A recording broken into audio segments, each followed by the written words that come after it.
Have you ever been awakened in the middle of the night by a house or business alarm going off? It is annoying to say the least, and more expensive than you know. In our crime prevention segment, we talked to Sherry Couey, the false alarm prevention specialist with the Fayetteville Police Department, about what we can do to prevent those pesky and costly false alarms. Last year, the police department responded to over 17,000 alarm activations.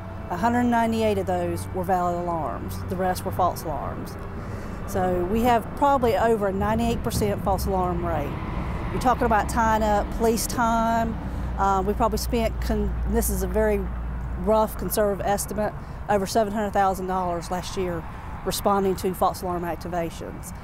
And that basically takes away from, other things that the police department needs to be doing, like doing the routine patrol, responding to other emergencies where their services are needed. Residentials are primarily when people first get their alarm systems, and that's because maybe they haven't been trained properly, or they have visitors coming in from out of town. Maybe they're having contractors come in and remodel the home. And basically, if you train everyone on how to use the system and make sure your alarm company that you're dealing with has trained you properly on how to use the equipment. Another thing is knowing what to do if you accidentally set the alarm off, what procedures the alarm company has for canceling the alarm. Most people will set an alarm and run out the door, and maybe they haven't secured the premises properly. And with businesses, you can have problems like birds or animals outside. If you have an outside perimeter alarm, those type of things can set it off. Sometimes people don't always get a system that meets their needs. You have to take a lot of things into consideration. Like, for example, if you have the pets or if you have children coming home from after school, making sure, if you have domestic help that comes in.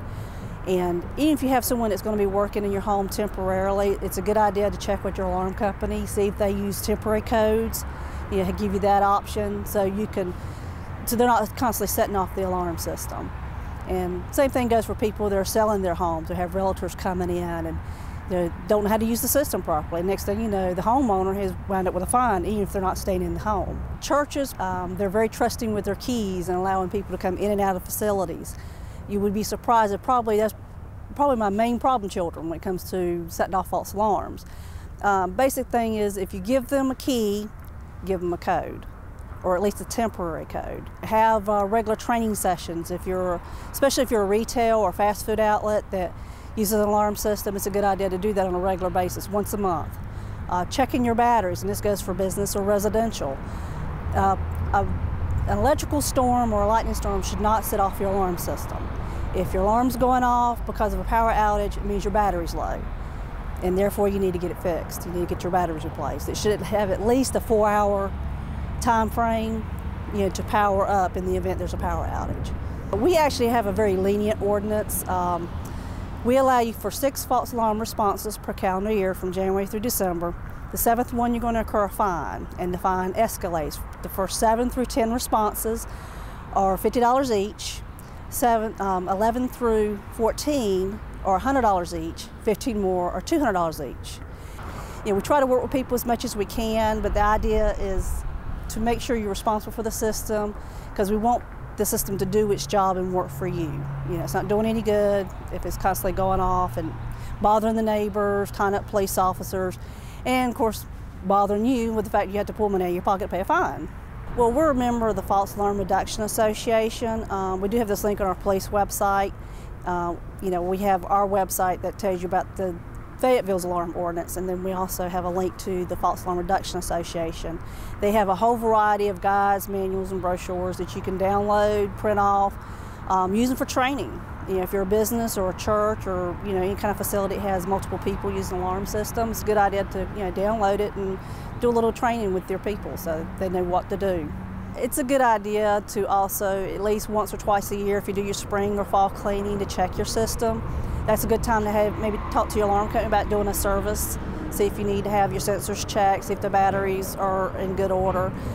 Check for cobwebs, dust, those kind of things. It's important also that if you've changed any phone numbers of any of your contacts that you give your alarm company, check and make sure all your phone numbers are updated. We probably spent a very rough estimate of over $700,000 in taxpayers' money to respond to false alarm activations. And that's money that could be put towards training, towards equipment for these officers. Something right now during a budget crisis is desperately needed. That you're talking about, we usually send 2 officers to an alarm call. Well, that's 2 officers not available for a real emergency.